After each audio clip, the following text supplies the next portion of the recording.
अस्सलाम वालेकुम dear students. आज का जो टॉपिक होने वाला है वो प्रोडक्ट ऑफ वेक्टर्स पे होने वाला है। तो हम दो तरह के प्रोडक्ट्स डिस्कस कर रहे होते हैं, एक स्केलर या फिर डॉट प्रोडक्ट, दूसरा वेक्टर या फिर क्रॉस प्रोडक्ट। अब देख लेते हैं कि पहले हम डिस्कस कर रहे हैं स्केलर प्रोडक्ट या फिर डॉट प्रोडक्ट को। हमेशा एक बात याद रखें कि वेक्टर को मल्टीप्लाई करने के दो तरीके होते हैं, vector multiply with a number, ठीक है, या number multiply with a vector, ठीक है। कोई भी नंबर मल्टीप्लाई हो रहा हो किसी भी वेक्टर के साथ, जैसे यहाँ पे 4 मल्टीप्लाई बाय किसी भी वेक्टर बी के साथ मल्टीप्लाई हो रहा है, ये हो जाएगा 4b। ये एक तरीका है।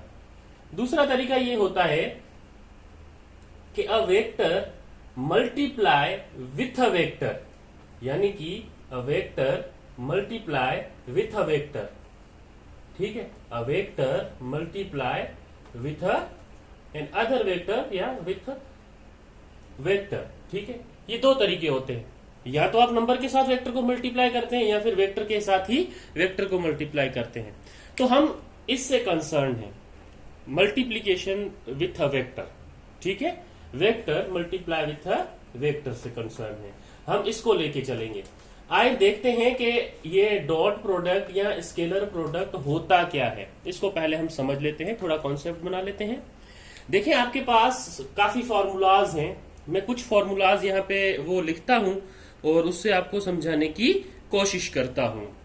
जैसे कि आपके पास आप फोर्स को मल्टीप्लाई करते हो डिस्प्लेसमेंट से, तो आपके पास जो क्वांटिटी आ रही होती है, यानी कि ये किसके इक्वल आ रहा होता है, फोर्स को जब मल्टीप्लाई करेंगे डिस्प्लेसमेंट से आपको मिलेगा जी वर्क डन, ठीक है। अब देखिए हो क्या रहा है, हमारे पास ये फोर्स और ये डिस्प्लेसमेंट, ये दोनों कौन सी क्वांटिटी हैं, ये दोनों वेक्टर क्वांटिटी हैं।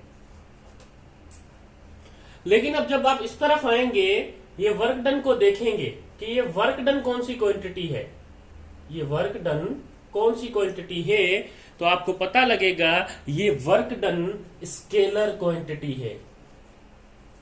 अब देखें, force multiply bye displacement, force vector quantity है, डिस्प्लेसमेंट भी वेक्टर क्वांटिटी है, दोनों मल्टीप्लाई होके हमें एक स्केलर क्वांटिटी मिल रही है, ठीक है।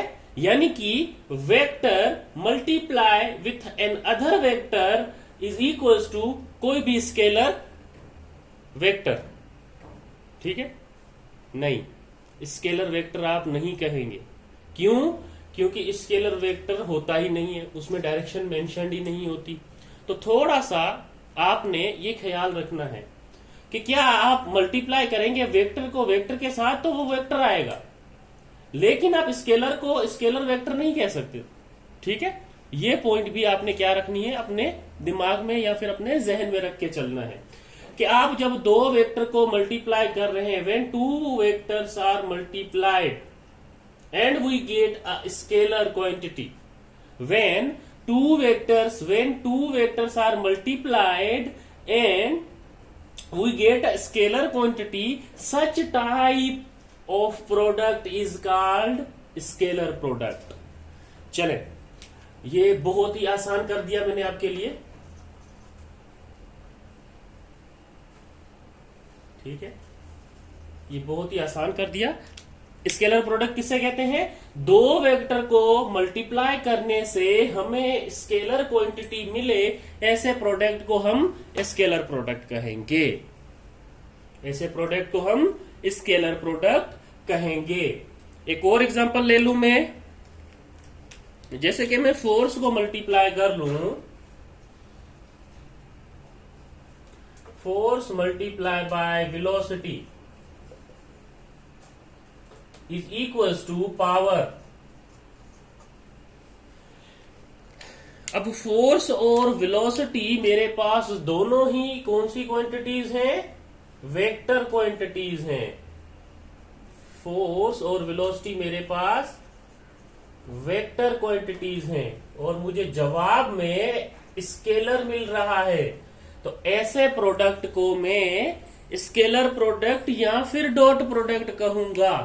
ठीक है, अगर फोर्स को मल्टीप्लाई करूं वेलोसिटी से तो मुझे पावर मिलेगा, पावर स्केलर होता है। यहां पे दो वेक्टर्स मल्टीप्लाई हो रहे हैं, दो वेक्टर्स के मल्टीप्लाई होने से मुझे एक स्केलर क्वांटिटी मिल रही है। ऐसे प्रोडक्ट को मैं स्केलर प्रोडक्ट कहूंगा। बहुत ही इजी हो गया। ठीक है, अब स्केलर प्रोडक्ट जो है उसकी मल्टीप्लीकेशन को रिप्रेजेंट किया जाता है डॉट से। इस डॉट से रिप्रेजेंट किया जाता है। कैसे देखते हैं, देखें एफ डॉट, हम क्या पढ़ रहे होते हैं ना, F dot D is equals to work done के होता है जी। F dot V is equals to power के होता है। ये डॉट से रिप्रेजेंट कर रहे होते हैं। यानी कि अब आपको जहां पे भी F dot V, F dot D dot नजर आए, आप समझ जाइएगा कि ये स्केलर प्रोडक्ट है। ठीक है, स्केलर प्रोडक्ट में मल्टीप्लीकेशन को रिप्रेजेंट किया जाता है डॉट से। ठीक, ये मजीद और आसान हो गया आपके लिए। अगर यहां से हम वेक्टर प्रोडक्ट को देखते या क्रॉस प्रोडक्ट को देखते तो क्या आंसर आ रहा होता, यहां से आप खुद सोच सकते हैं। लेकिन वो मेरा नेक्स्ट वीडियो होने वाला है। इस वीडियो में मैं आपको सिंपल ये बताऊंगा कि स्केलर प्रोडक्ट या फिर डॉट प्रोडक्ट होता क्या है, हम उसके न्यूमेरिकल्स कैसे सॉल्व कर सकते हैं, हम उसका एंगल कैसे फाइंड कर सकते हैं, हम उसकी प्रॉपर्टीज कैसे यूज कर सकते हैं। ये सारी चीजें इस लेक्चर में होने वाली हैं। तो अगर आप बीच में से कोई भी पॉइंट स्किप कर देते हैं तो फिर वो आपका लॉस है। ठीक है, यहाँ पे मैं इसके डिफरेंट वेज बताऊंगा कि आपने कैसे आइडेंटिफाई करना है। बाजुकात इसमें एमसीक्यूज आते हैं, वो एमसीक्यूज यहीं से निकलते हैं, सिर्फ सोचने की जरूरत होती है, बाकी सब चीजें यही होती हैं जो हमने पढ़ी हुई होती हैं। आ जाते हैं हमारे बैक टॉपिक पे, जो हम यहाँ पे कर रहे हैं। तो देखें, मेरे पास फॉर्मूला गिवन है। अगर मैं एक वेक्टर को दूसरे वेक्टर के साथ मल्टीप्लाई करूं किसी भी एंगल के साथ, एंगल पे, ठीक है, यानी कि कोई भी एंगल पे मैं उन दोनों वेक्टर्स को क्या कर रहा हूं, मल्टीप्लाई कर रहा हूं, तो मैं उसको इस तरह से लिखूंगा, vector A dot vector B is equals to A B cos theta. अब यहां पे आपकी बुक्स इन टेक्स्ट में ये लिखा हुआ है vector A dot B is equals to A B cos theta, लेकिन ये ए और बी के बीच में या इन दोनों पे मोड लगे हुए हैं, मैग्नीट्यूड है, इनका मैग्नीट्यूड मालूम करेंगे आप। ये पॉइंट याद रखना है। हमारी बुक में सिर्फ ऐसे ही लिखा हुआ है, बच्चे परेशान होते हैं, इसको भी मल्टीप्लाई कर रहे होते हैं, इसको भी मल्टीप्लाई कर रहे होते हैं और उनका आंसर गलत आ रहा होता है। ऐसा नहीं करना, ठीक है, ऐसा बिल्कुल भी नहीं करना। अच्छा, अब देखें A dot B is equals to mod of A mod of B cos theta. इसको जो आप इजी वे कहें या आसान तरीके से इसको रिप्रेजेंट करने की कोशिश करें तो ये एक बेस्ट वे है कि मोड ए मोड बी कॉस थीटा। ठीक है, यहां पे आपने ये क्या कर लेना है, इस फॉर्मूले को नोट कर लेना है ताकि आपको पता चले कि यहां पे मोड है, यानी कि आपने इसका रिजल्टेंट निकालना है और रिजल्टेंट निकालेंगे इसका तब जाके आपका वैलिड आंसर आएगा। इसको अब याद रखना है आपने। तो आगे बढ़ते हैं हमारे फर्दर टॉपिक्स पे। अगर मैं बात करूं, चले यहां पे थोड़ा मैं रिप्रेजेंट कर देता हूं, ये मोड ए और ये मोड बी को मैंने ऐसे ही बता दिया आपको, लेकिन अगर आप लिखना चाहें तो यहां पे लिख ले कि mod of A is equals to और mod of B is equals to का मतलब क्या है, ये पता होना चाहिए, तो आप अपने न्यूमेरिकल्स इजीली कर सकते हैं। ये होता है magnitude of vector A, magnitude of vector ए, ये होता है मैग्नीट्यूड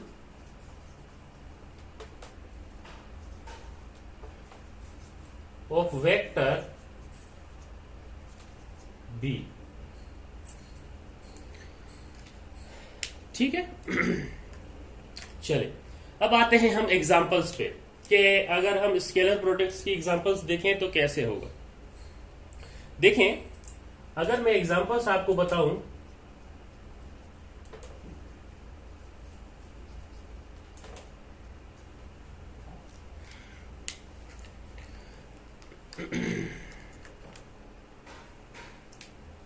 तो पहले नंबर पे मैं ये लिखूंगा, work is a scalar product of force F and displacement D।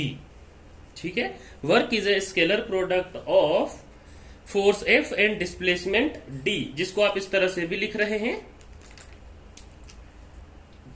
Work is the scalar product of, scalar product यानी कि स्केलर प्रोडक्ट के लिए मैं अब डॉट यूज करूंगा, F डॉट D। ठीक है, F डॉट D। अब किसी भी एंगल पे अगर वो क्या हो रहे हैं, मल्टीप्लाई हो रहे हैं, तो आप ये याद रखना कि डॉट प्रोडक्ट के साथ हमेशा आप कोस थीटा यूज करते हैं।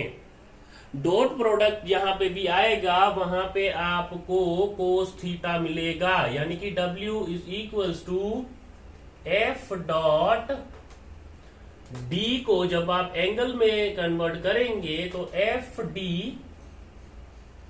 कॉज ऑफ थीटा, आपको ये फॉर्म मिलेगी।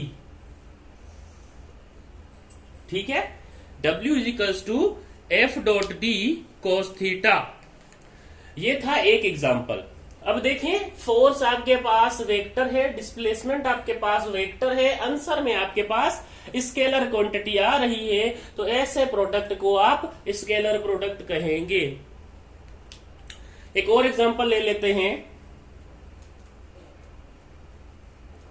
सेकंड पे, और इंटर बुक से ले लेते हैं। अब अगर फर्स्ट ईयर की मैंने दो पहले बता दी हैं, तो अब एक इंटर बुक की ले लेते हैं कि electric flux is the scalar product, electric flux is the scalar product of electric intensity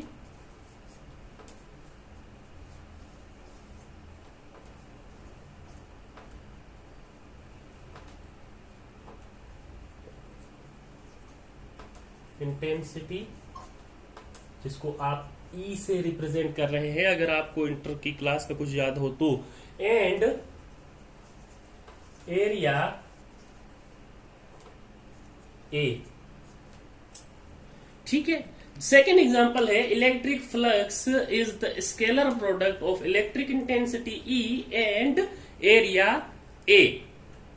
चलें, अब इसको मैथमेटिकली कैसे लिखते हैं हम, तो हम लिखते हैं electric flux is equals to, electric flux is equals to E dot A। E represents electric intensity, A represents area. अब डॉट को यहां पे खत्म करेंगे तो कुछ ना कुछ एंगल होगा हमारे पास, EA कॉज ऑफ थीटा। यहां पे भी कॉस का यूज करेंगे क्योंकि आपके पास जो प्रोडक्ट है वो डॉट प्रोडक्ट है। ठीक है, तो ये थी इसकी एग्जांपल्स और इंट्रोडक्शन के स्केलर प्रोडक्ट हम कहते किसे हैं। तो ये चीजें आपको याद होनी चाहिए, सिर्फ बेसिक चीजें हैं। ये मेरा लेक्चर सुना आपने, अब अपने दिमाग में इन चीजों को रिवाइज कर ले, तो क्या हो जाएगा, इससे होगा ये कि आपको आसानी होगी, आपको आसानी होगी कि स्केलर प्रोडक्ट हम कहते किसे हैं वो याद रखने में। स्केलर प्रोडक्ट में हम A dot B equal to AB cos theta तो पढ़ रहे होते हैं, लेकिन इनके दरमियान में मोड भी लगा होता है। क्यों? क्योंकि देखिए मोड अगर नहीं लगाएंगे, आपकी बुक में शायद ऐसे लिखा हो, अगर मोड नहीं लगाएंगे तो आप इसको सिंपल मल्टीप्लाई करेंगे, लेकिन नहीं, जब आप इसके क्वेश्चन सॉल्व करेंगे तब इस पे मोड लगा होगा। मोड लगाने से आप क्या करेंगे, उसका रिजल्टेंट यानी कि magnitude of vector A, magnitude of vector B मालूम करेंगे, फिर आप उसकी कैलकुलेशन करेंगे, अदरवाइज आपका आंसर गलत हो जाएगा। एग्जाम्पल के तौर पे मैंने ये 2 एग्जाम्पल्स यूज की हैं, 2 एग्जाम्पल्स पहले बता दी थी, उसमें से मैंने एक एग्जाम्पल ली है और सेकेंड एग्जाम्पल मैंने न्यू रख लिया क्या, ताकि डिफरेंट हो जाए थोड़ा बहुत। तो ये आपने क्या कर लेना है, अब नोट कर लेना है, और इसको, इन चीजों को अब आपने याद भी करना है। तो हम बढ़ते हैं हमारे टॉपिक के नेक्स्ट पार्ट पे। तो नेक्स्ट पार्ट हम क्या करेंगे, इसको रिमूव कर देते हैं, हमारे पास स्केलर और डॉट प्रोडक्ट लिखा रहे, क्योंकि हमारे ये टॉपिक है। चलिए इसको समझ लेते हैं।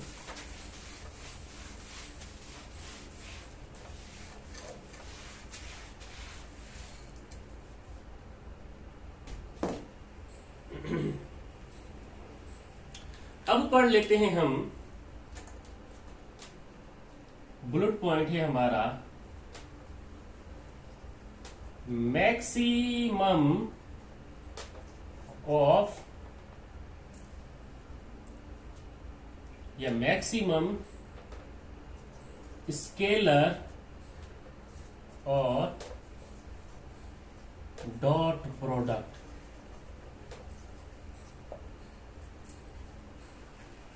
ठीक है, अच्छा, हम एफ डॉट डी लिख रहे हैं, ठीक है, F dot V, E dot A, ऐसे लिख रहे हैं ना।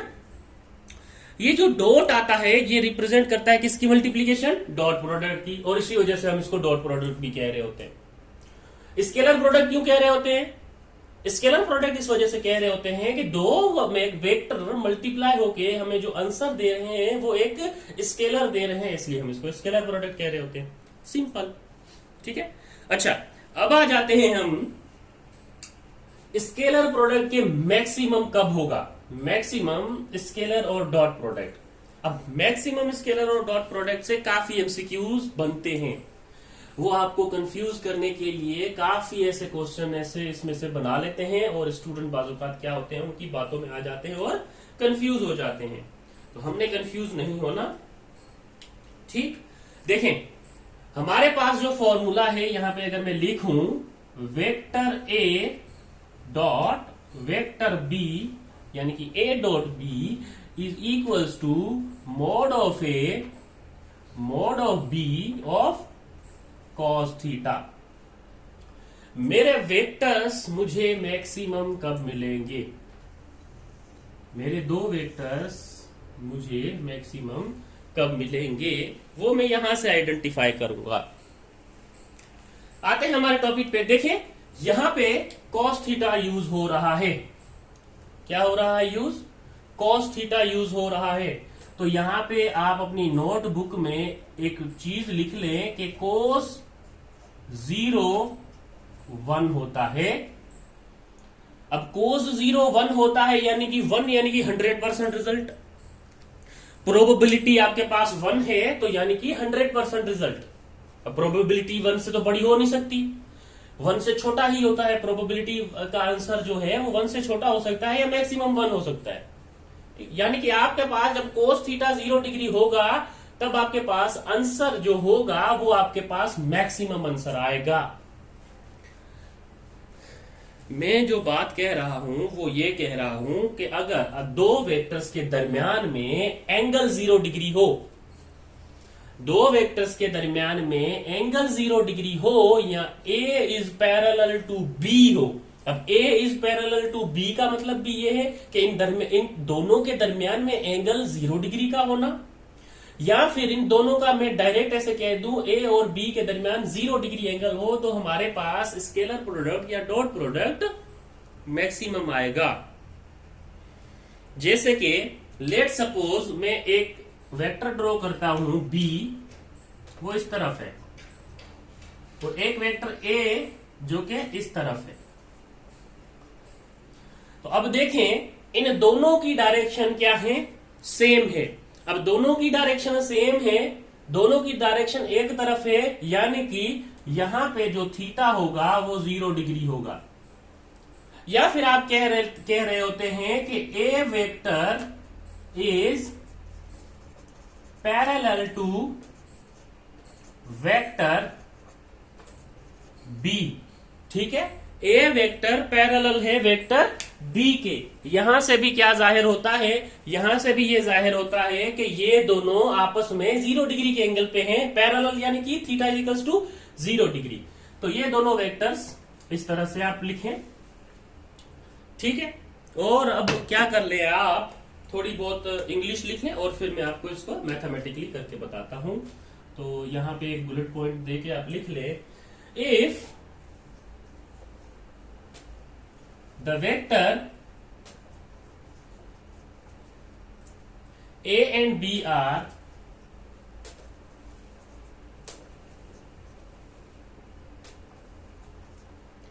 if a vector A and B are parallel, parallel यानी कि एग्जाम्पल के तौर पे theta is equal to 0 degree. ठीक है,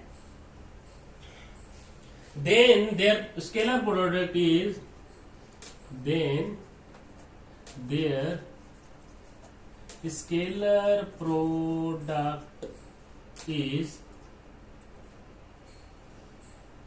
या will be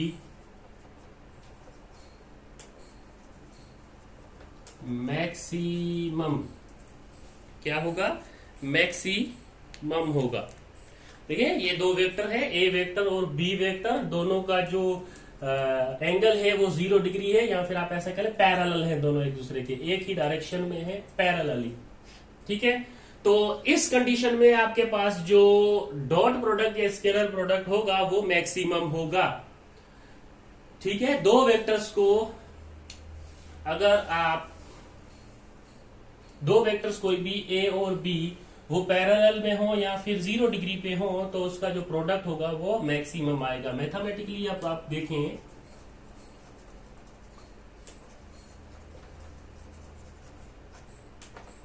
ठीक है, मैथमेटिकली अगर आप देखेंगे तो आपके पास होता है A dot B is equals to mod of A mod of B cos theta.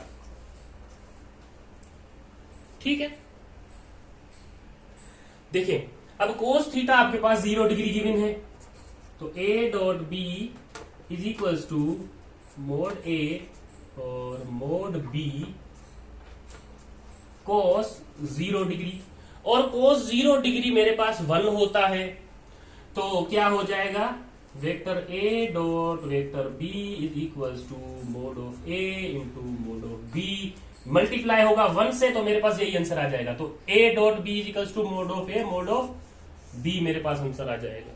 यानी कि जितना वेक्टर मुझे ए मिला है, मैं उसमें वेक्टर बी मल्टीप्लाई करूंगा, जितना वेक्टर होगा वो मेरा मैक्सिमम वेक्टर होगा। यानी कि ए बी के इक्वल होगा, या मोड ऑफ ए या मोड ऑफ बी के इक्वल होगा। ठीक है, आप सिंपल ए बी भी लिख सकते हैं यहाँ पे अकॉर्डिंग टू योर बुक। ठीक, ये था मैक्सिमम की कंडीशन थी। ठीक है, अब आते हैं हम मिनिमम स्केलर प्रोडक्ट पे। ठीक है, अब आते हैं हम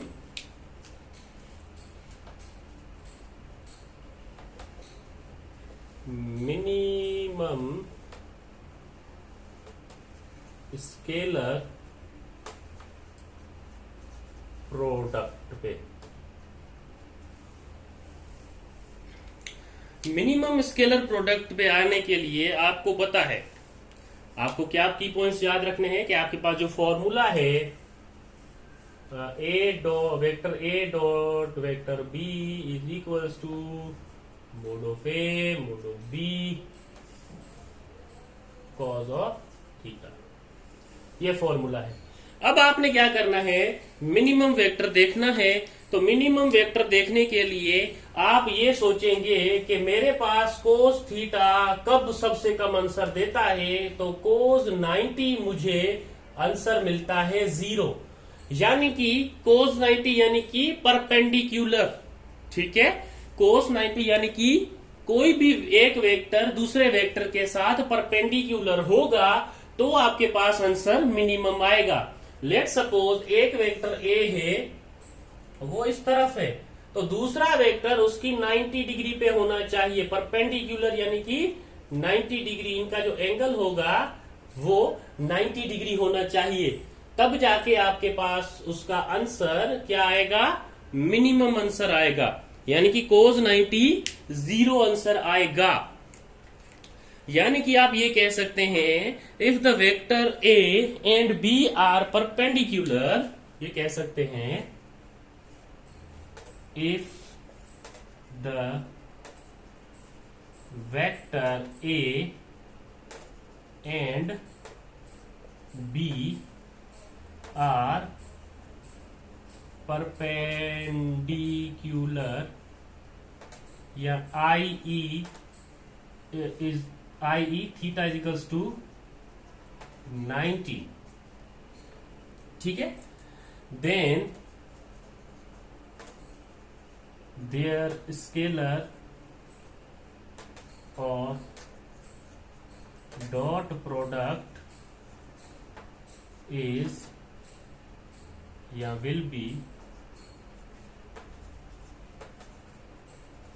मिनिमम। ठीक है, इस सूरत में आपके पास स्केलर प्रोडक्ट या डॉट प्रोडक्ट मिनिमम होगा। मैथमेटिकली देखें आप अगर इसको,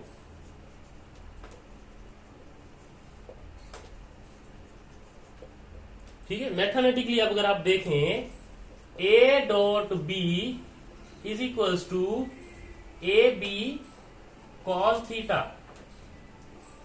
ठीक है, तो A dot B is equals to A B cos 90 degree. अब कोस 90 डिग्री पुट करेंगे आप तो क्या होगा, A dot B is equals to A B cos 90 zero के इक्वल होता है, तो zero multiply by A B सबको क्या कर देगा, ये पूरे फैक्टर को जीरो कर देगा। तो आपके पास डॉट प्रोडक्ट जो है वो मिनिमम आंसर देता है तब जब एक दूसरे के साथ वेक्टर परपेंडिकुलर हो या थीटा इजिकल्स टू 90 डिग्री पे हो। ठीक है, ऐसा एमसीक्यूज आ सकता है, एक वेक्टर ये है, एक वेक्टर ये है और वो एक दूसरे के साथ परपेंडिकुलर है, बताओ। ठीक है, तो उसका आंसर क्या होगा, तो आपको सोल्व करने की जरूरत नहीं है, सोच ले परपेंडिकुलर है, theta is equals to 90 degree, answer आपके पास जीरो आएगा उसका प्रोडक्ट। ठीक है, यहां पे भी आप ऐसे सोच सकते हैं, मैक्सिमम आंसर आएगा, एंगल वाला हिस्सा छोड़ देंगे, बाकियों को आप क्या करेंगे, बाकियों को आप मल्टीप्लाई कर लेंगे। ठीक, अब थर्ड पॉइंट पे आते हैं हम। थर्ड पॉइंट क्या है हमारे पास, तो थर्ड पॉइंट है कि हमारा ये जो स्केलर प्रोडक्ट या डॉट प्रोडक्ट है वो स्केलर प्रोडक्ट या डॉट प्रोडक्ट जो है वो नेगेटिव कब होता है, तो हम जो पॉइंट लिखेंगे negative scalar product, third point जो होगा हमारा वो होगा नेगेटिव स्केलर प्रोडक्ट। ठीक है, नेगेटिव स्केलर प्रोडक्ट। अब इसको थोड़ा बात कर लेते हैं इस पे। देखिए, नेगेटिव जैसे ही वेक्टर आएगा आपके जहन में एक सवाल आ रहा होगा, कोई एक वेक्टर दूसरे वेक्टर के अपोजिट होगा, यानी कि अगर एक वेक्टर ए है, एक वेक्टर ए है इस तरफ, तो दूसरा वेक्टर बी कोई भी उसके अपोजिट होगा, तब जाके क्या बनेगा हमारे पास, नेगेटिव वेक्टर बनेगा। नेगेटिव वेक्टर ये देखे, जीरो से लेके यहां से एंगल अगर काउंट करें, जीरो से लेके 180, आपने डी देखा है ना, कंपास बॉक्स में होता था, वहां पे एस, ये वेक्टर बी है और ये जीरो से लेके नेगेटिव वेक्टर हुआ, तो यहां से लेके इस तरफ नेगेटिव वेक्टर आप देख रहे थे, तो ये देखें इस तरह से कुछ आपको मिलेगा।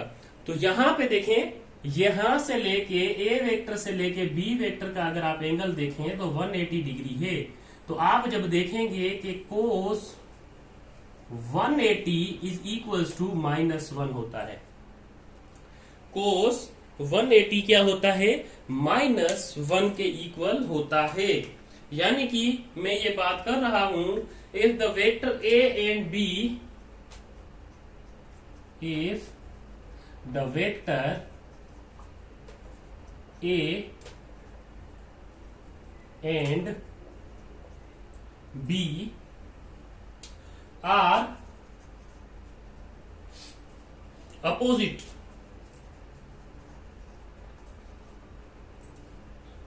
या फिर आप ऐसे कह सकते हैं theta is equals to 180 degree, ठीक है, देन देयर स्केलर और dot product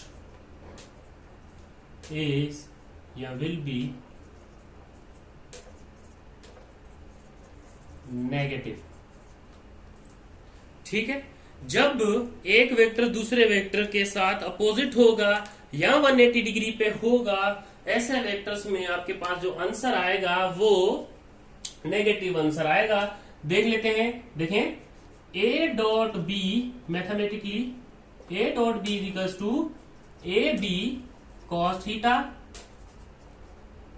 vector A dot vector B is equals to A B, cos की जगह 180 रखेंगे, थीटा की जगह अगर 180 रखेंगे तो A dot B is equals to A B, 180 की वैल्यू होती है -1, तो A dot B is equals to minus A B, answer आ जाएगा। तो नेगेटिव कब होगा स्केलर प्रोडक्ट, ये याद रखना है कि जब आपके वेक्टर ए और वेक्टर बी के दरमियान में एंगल 180 हो, तब हमारे पास वेक्टर नेगेटिव आता है। या फिर हम ऐसा कह सकते हैं कि हमारे पास वेक्टर तब नेगेटिव आता है जब एक वेक्टर दूसरे वेक्टर के साथ क्या हो रहा हो, अपोजिट हो रहा हो, तो हमारे पास वेक्टर नेगेटिव आता है। चलें, अब नेगेटिव की बात कर ली है, अब मैं एक और बात ऐड करना चाहूं।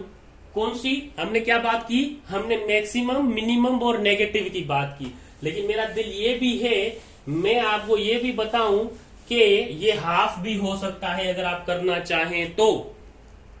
ठीक है, हाफ कैसे हो सकता है? अगर मैं कहूं हाफ ऑफ स्केलर प्रोडक्ट, तो हाफ ऑफ स्केलर प्रोडक्ट के लिए मैं क्या कहूंगा, if the vector A and vector B, ठीक है, अगर वेक्टर ए और वेक्टर बी एक दूसरे के 60 डिग्री पे हैं, यानी कि theta is equal to 60 degree है, तो उनका स्केलर प्रोडक्ट और उनका जो है वो डॉट प्रोडक्ट वो हाफ के इक्वल आएगा। मैं डायरेक्ट सॉल्यूशन करता हूं, इंग्लिश लिखने की जरूरत नहीं है, आप खुद बना लेंगे इस फॉर्मूले को देख के। देखें, A dot B is equal to है ए बी कोस थीटा के, ठीक है, वेक्टर ए और vector B is equal to A B cos theta के है इक्वल। तो अब देखें A dot B is equal to, मैंने ये कहा है कि वो 60 डिग्री के एंगल पे है, तो कोस 60 इज इक्वल टू 1/2, ठीक है, या 0.5। तो आपके पास ये होगा ए बी कोस थीटा की जगह पे आप लिखें 60 डिग्री, जब आप वैल्यू पुट करेंगे A dot B is equal to A B cos 60 होता है 1/2 के, तो आपके पास जो आंसर आएगा वो इसका हाफ आएगा, 1/2 ए और बी। आप इसकी ए की वैल्यू और बी की वैल्यू लें तो आपके पास जो मैक्सिमम आंसर जहां आ रहा था और यहां पे आप हाफ वाली कंडीशन लगाएंगे तो मैक्सिमम का हाफ आपको यहां पे मिलेगा व्हेन एंगल इज 60 डिग्री। अगर कोई पूछ ले आपसे कि वो कौन सा एंगल है जहां पे हमें स्केलर प्रोडक्ट या डॉट प्रोडक्ट हाफ मिलता है, तो आप कहेंगे 60 डिग्री। वो कौन सा एंगल है जहां पे हमें स्केलर प्रोडक्ट नेगेटिव मिलता है, तो आप कहेंगे 180 डिग्री। वो कौन सा एंगल है जहां पे हमें स्केलर प्रोडक्ट या डॉट प्रोडक्ट मिनिमम मिलता है, तो 90 डिग्री। वो कौन सा एंगल है जहां पे हमें स्केलर और डॉट प्रोडक्ट मैक्सिमम मिलता है, तो आप कहेंगे 0 डिग्री। ठीक हो गया। उम्मीद है ये मेरी बात आपको समझ आई होगी। अब आ जाते हैं हम थोड़ी सी अच्छी चीजों पे। ये भी अच्छी चीज थी, लेकिन ये और मजीद अच्छी चीज है। अगर आपको समझ आई तो आप इंशाल्लाह scalar product of a unit vector, scalar लिख लेता हूं, स्केलर प्रोडक्ट ऑफ यूनिट,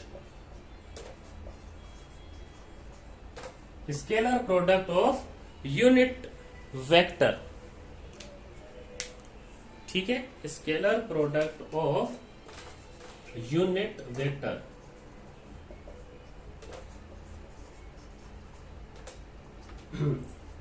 अब देखें, यूनिट वेक्टर देखेंगे हम स्केलर प्रोडक्ट के, लेकिन उससे पहले एक बात मैं आपको बता दूं। हमारे पास ये जो प्लेन होते हैं, या जो ये प्लेन होता है, उस पे 3 वेक्टर्स होते हैं, या 3 वेक्टर्स हमको मिलते हैं। एक वेक्टर यूं, एक वेक्टर यूं, एक वेक्टर यूं। छोटी लाइन बना दी है मैंने, इसको थोड़ी बड़ी कर लेते हैं। हाँ, अब सही है। ठीक है, आप इसको कह रहे होते हैं यूनिट वेक्टर ऑफ आई। ठीक है, आप इसको कह रहे होते हैं यूनिट वेक्टर ऑफ जे। आप इसको कह रहे होते हैं यूनिट वेक्टर ऑफ के। चलो मैं इसको ऐसा सीधा लिख लेता हूं, यूनिट वेक्टर ऑफ के। यानी कि ये आपके पास एक्स एक्सिस के लिए होता है, ये आपके पास वाई एक्सिस के लिए होता है, ये आपके पास जेड एक्सिस के लिए होता है। ठीक है, अब देखें, हमने इनके यूनिट वेक्टर्स देखने हैं। अब यूनिट वेक्टर्स हम 2 तरह से देख सकते हैं। देखें, ये तीनों एक दूसरे के साथ 90 डिग्री एंगल पे हैं। ठीक है, यानी कि आई और जे आपस में 90 डिग्री एंगल बना रहे हैं, सही। और जे और के भी आपस में कितने डिग्री का एंगल बना रहे हैं? आपस में 90 डिग्री का बना रहे हैं। आई और के भी आपस में कितने डिग्री का बना रहे हैं एंगल? जी, ये भी 90 डिग्री का एंगल बना रहे हैं। ये जो तीनों हैं, तीनों यूनिट वेक्टर्स है, वो एक दूसरे के साथ 90 डिग्री एंगल पे हैं। या तो 90 डिग्री एंगल, या फिर आप क्या कहेंगे, परपेंडिक्यूलर। ये एक दूसरे के साथ परपेंडिक्यूलर पे हैं, या फिर 90 डिग्री के एंगल पे हैं। अब आ जाते हैं हम इनकी प्रॉपर्टीज पे। ठीक है, यानी कि ये यूनिट वेक्टर्स कैसे कैलकुलेट होते हैं। देखें, अगर मैं आई को आई के साथ मल्टीप्लाई करूं, यानी कि आई डॉट आई करूं, ठीक है।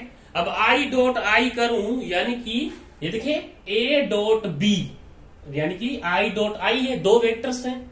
ठीक है, यूनिट वेक्टर्स हैं, 2 यूनिट वेक्टर्स हैं। चले, आई डॉट आई को मैं क्या करूं, यहां पे डॉट करूं, तो मेरे पास क्या आना चाहिए, आई इंटू आई कोस, क्योंकि A vector A dot vector B is equal to A B cos theta. देखें, अब I dot I into I कोस, ये देखें आई और आई के दरमियान में कितने डिग्री का एंगल है। देखें, आई भी उसी तरफ है, और फिर मैंने दूसरा प्रोडक्ट भी आई लिया है, वो भी उसी तरफ है। तो एक वेक्टर इस तरफ है, तो दूसरा वेक्टर भी इस तरफ है। एंगल कितना हुआ, 0 डिग्री। या फिर आई डॉट आई एक दूसरे के साथ क्या होंगे, पैरेलल होंगे। ठीक है, तो इन दोनों के दरमियान में 0 डिग्री का एंगल हुआ ना, आई और आई के दरमियान में। आई भी इसी तरफ जा रहा है, और दूसरा आई लूंगा वो भी इसी तरफ जा रहा है, क्योंकि दूसरा आई यहां पे कहीं तो दिख ही नहीं रहा, उसी तरफ आई है। ठीक है, तो आई इंटू आई कोस, यहां पे इनके दरमियान में एंगल होगा 0 डिग्री का। अब आपको ये पता है कि कोस 0 डिग्री आपके पास 1 होता है। ठीक है, कोस 0 डिग्री आपके पास 1 होता है। तो आप ये पुट करें यहां पे, तो आपके पास क्या आएगा, आई इंटू आई कोस 1। ठीक, अब देखें आई इंटू आई, ठीक, आई इंटू आई यानी कि 1 इंटू 1 यूनिट वेक्टर है ना भाई। इस यूनिट वेक्टर का मैग्नीट्यूड क्या होगा, 1 होगा। इस यूनिट वेक्टर का मैग्नीट्यूड क्या होगा, 1 होगा। तो यहाँ पे मैं साफ एक स्टेप लिख लेता हूं। देखें, ये आई और आई यूनिट वेक्टर है। ये क्या है, scalar product of unit vector I. ठीक है, ये आई का यूनिट वेक्टर मैग्नीट्यूड होगा 1। इस आई यूनिट वेक्टर का भी मैग्नीट्यूड होगा 1 1। तो यहां पे मैं लिखूंगा इन दोनों का मैग्नीट्यूड, क्योंकि मोड ए मोड बी, यानी कि इन दोनों का मैग्नीट्यूड। और मैग्नीट्यूड यानी कि यूनिट वेक्टर का मैग्नीट्यूड होता है 1। तो ये 1 और ये 1, ये आई की वैल्यू आ गई। और ये cos 0 यानी कि आपके पास ये भी क्या होता है, 1 होता है। तो आपके पास आई डॉट आई का आंसर आ जाएगा जी 1। आई बात समझ। अब देख लेते हैं J डॉट J। तो देखें, J यूनिट वेक्टर J को मल्टीप्लाई करेंगे और cos, अब J और J खुद एक ही डायरेक्शन में है, तो एंगल कितना होगा, 0 डिग्री। और यूनिट वेक्टर ऑफ J का मैग्नीट्यूड 1 होगा। यूनिट वेक्टर ऑफ फिर से J का मैग्नीट्यूड 1 होगा। cos 0 1 के इक्वल होता है। तो आपको क्या पता लगा, J dot J is equal to also 1। इसी तरह आप K के लिए कर लें। K dot K is equal to K cos 0 degree, क्योंकि सेम डायरेक्शन में है। K का unit vector 1, magnitude of unit vector 1, इसका भी 1 और cos 0 भी 1। तो आपके पास आ जाएगा K dot K is equal to 1। यहां से यह साबित हुआ कि आई डॉट आई करो, J डॉट J करो, K डॉट K करो, आपके पास आंसर 1 ही आएगा। क्यों? क्योंकि ये एक दूसरे के साथ पैरेलल में हैं। Scalar product of two same unit vectors is always 1। ये याद रखना। क्या याद रखना है? Scalar product of two vectors, scalar product of two vectors is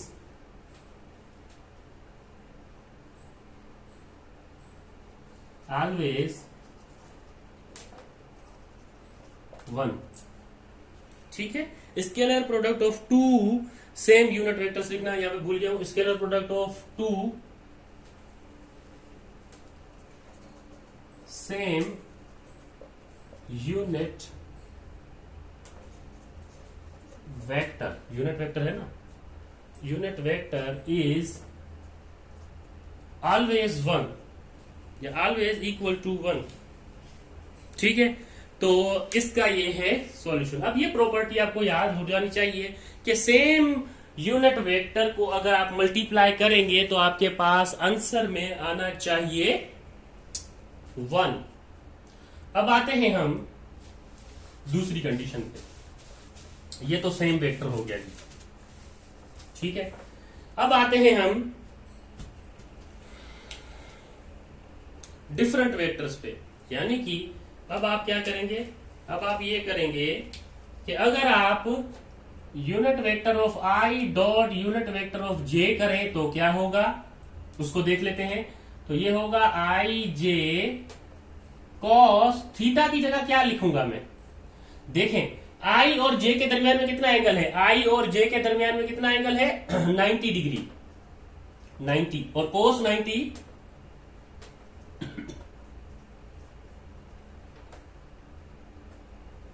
कोस 90 0 होता है। तो देखें magnitude of unit vector of I is 1, magnitude of unit vector J is also 1, but cos 90 is 0। तो आपके पास आंसर क्या आ जाएगा, I dot J is equal to 0 के। यानी कि आप डिफरेंट यूनिट वेक्टर्स को आपस में मल्टीप्लाई करोगे तो आपके पास आंसर 0 आएगा।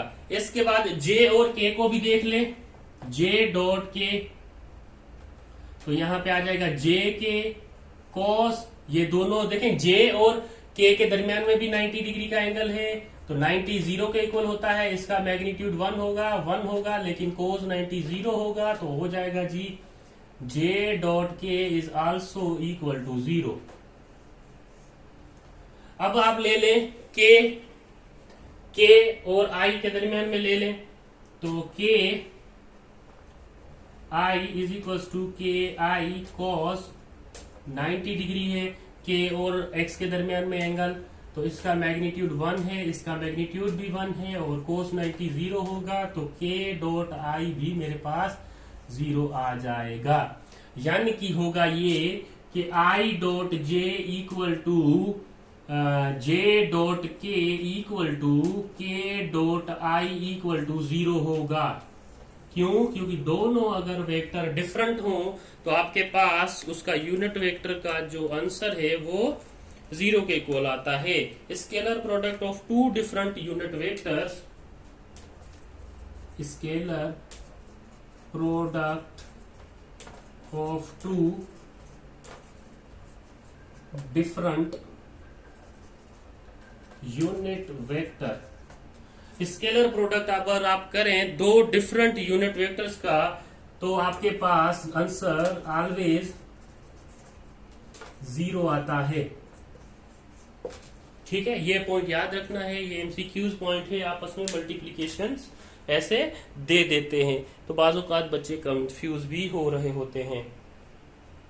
ये जल्दी से आपने नोट कर लेना है, इसको समझ लेना है। इस टॉपिक का आखिरी पार्ट जो है वो अब हम करने लगे हैं, इस टॉपिक का आखिरी पार्ट करने लगे हैं। ये इसका स्क्रीनशॉट ले लिया होगा आपने, बहुत ही आसान चीज है, आसान करके भी बताया है। अब आ जाते हैं हम इस टॉपिक के एंडिंग पॉइंट पे, angle between the two vectors. ठीक है, angle between the two vectors, angle between the two vectors। ठीक, दो वेक्टर्स के दरमियान में आपने क्या करना है, एंगल बताना है। तो angle between two vectors can be determined by using angle between two vectors can be determined by using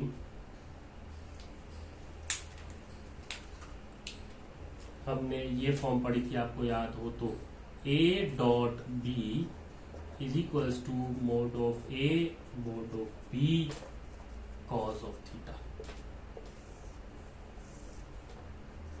देखिए, किसी भी एंगल पे अगर दो वेक्टर मल्टीप्लाई हो रहे हो, इस वजह से हम cos थीटा यूज कर रहे थे।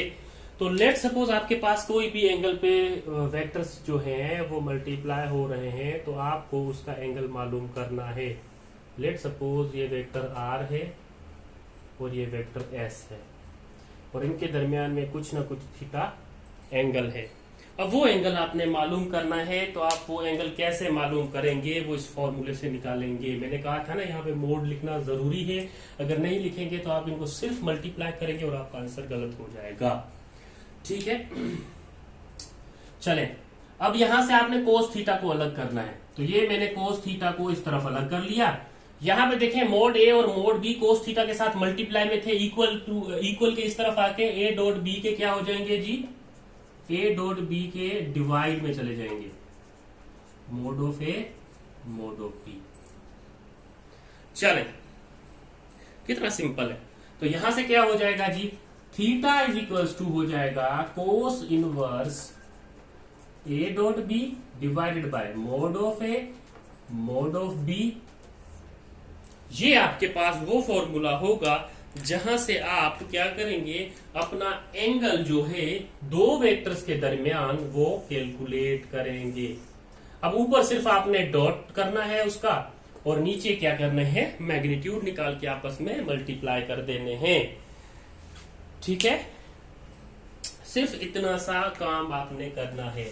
अब देखिए ये फॉर्मूला आ गया आपके पास एंगल के रिलेटेड। अब एंगल निकालना है तो आप इस तरह से इस फॉर्मूले को एडजस्ट करके अब ये याद कर लेंगे कि आपने जब एंगल निकालना होता है दो वेक्टर्स का या दो वेक्टर्स के दरमियान का, तो आप क्या करते हैं, डॉट प्रोडक्ट को यूज करते हुए A dot B is equals to mod of A mod of B cos theta use करते हैं। यहां से आप क्या करते हैं, एंगल अपना निकाल लेते हैं। यहां से एंगल निकालने के बाद फिर आपको पता चलता है कि एंगल जो है वो ए और बी के दरमियान में कितना है। ठीक है, चले अगर ए पैरेलल हो बी के तो आपके पास आंसर मैक्सिमम आएगा। अगर ए इक्वल टू बी हो तो आपके पास ए का स्क्वायर आ जाएगा। ये सारी प्रॉपर्टीज आपकी बुक में है, वो एक नजर आप देख लीजिएगा, जो कि हम प्रीवियस लेक्चर्स में या फिर हम इस लेक्चर्स में इसकी बात कर चुके हैं। ठीक है, तो ये आप काइंडली अपने बुक में एक नजर देख लीजिएगा। इंशाल्लाह हम नेक्स्ट लेक्चर में हमारा जो क्रॉस प्रोडक्ट है उसको कवर अप करेंगे। इस लेक्चर के लिए इतना ही। एक बार फिर से इन सब को आप क्या कर लीजिएगा, रिवाइज कर लीजिएगा, ताकि आपको कोई परेशानी या दिक्कत ना आए। आज के लिए इतना काफी। मिलते हैं इंशाल्लाह नेक्स्ट लेक्चर में। अल्लाह हाफिज।